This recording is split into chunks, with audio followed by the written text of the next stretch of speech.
Hey everyone, welcome to the show. I have an update to share about one of Trump's Capitol insurrectionists. It's time for an episode of Where Are They Now? Matthew Bledsoe was arrested. Patrick Montgomery was in court. Jonathan Manapa will stay in federal custody. No, I don't take responsibility at all.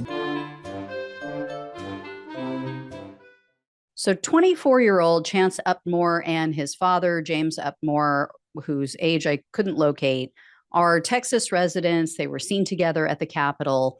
And after watching Donald Trump's speech, they walked to the Capitol with the rest of the mob. Chance filmed their walk the whole way. It showed them passing police barricades. They passed fencing with signs that read "No Entry" in bold capital letters. He filmed plumes of smoke on the Capitol grounds, and Chance captured his father on video, who was watching as members of the mob fought with the police to try to gain access to a stairway that led to the Capitol. He also filmed the fighting itself and members of the mob spraying Capitol Police with chemicals. He recorded as the mob tore down scaffolding and scaled the side of the Capitol. So in short, he and his father knew they weren't supposed to be there, but they remained anyway. And then they were seen on surveillance video entering the Capitol as alarms were blaring.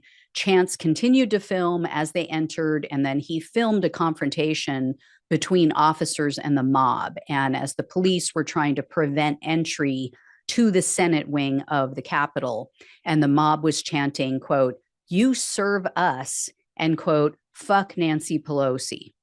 He then captured another member of the mob attempting to steal a painting, and in a comment on Facebook, Chance wrote, quote, "When a painting was grabbed off the wall, we helped the cops recover it. The cops were saying stuff like, 'We stand with you. Thanks for being here. You made your point. Now leave calmly.' I have it all on tape." That's what he claimed. On January 18th, James Uptmore, his father, was interviewed by the FBI. He admitted to entering the Capitol with his son. However, he claimed that he witnessed no violence, but he did see an officer pinned to the wall by Trump's mob. And James told the agents that he didn't record any video or take any photos inside the building.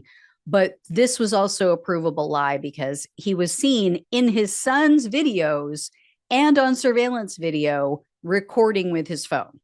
And when the FBI searched his device, they found interior Capitol photos. So the Uptmores were arrested on January 26th of last year, and they were charged with entering a restricted building or grounds, 2 counts of disorderly conduct, and parading in a Capitol. When the search warrant was executed at their home, the FBI found a gun, shrooms, and a ton of weed and edibles in Chance's room. 13 pounds of weed, 13 pounds that he claimed is all his. So Chance was charged with additional crimes in a separate indictment. And in April of this year, you guys might remember, I gave you this update. He was found guilty of being an unlawful user of a controlled substance in possession of a firearm. So for that crime, he was sentenced to 5 years of probation. And then in March of this year, Chance pleaded guilty to the parading charge. His father, James, also did the same in June. So they were each facing up to 6 months in jail, 5 years of probation, and $5,000 in fines. The government asked for only 21 days in jail, 3 years of probation, 60 hours of community service, and a $500 restitution fee for James. I couldn't locate a sentencing memo for Chance, so I don't know exactly what they requested. I also couldn't find any record of what might have been said at the sentencing hearing, but the judge who presided over this case is Royce Lamberth. In the end, he sentenced Chance to 30 days in jail, 3 years of probation, and $500 in restitution. And his father, James, was sentenced to 21 days of home confinement, 3 years of probation, and $500 in restitution.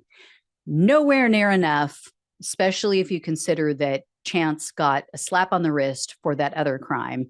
And in both of these cases, I fault not just the judge, but also the prosecution. Everybody involved was weak in this whole thing. The prosecutors didn't ask for enough. The judge didn't order enough. I just don't get it. I don't get what they're thinking. We've got another presidential election coming up in 2 years, and Trump is indicating that he's going to run. I don't know what these people are thinking.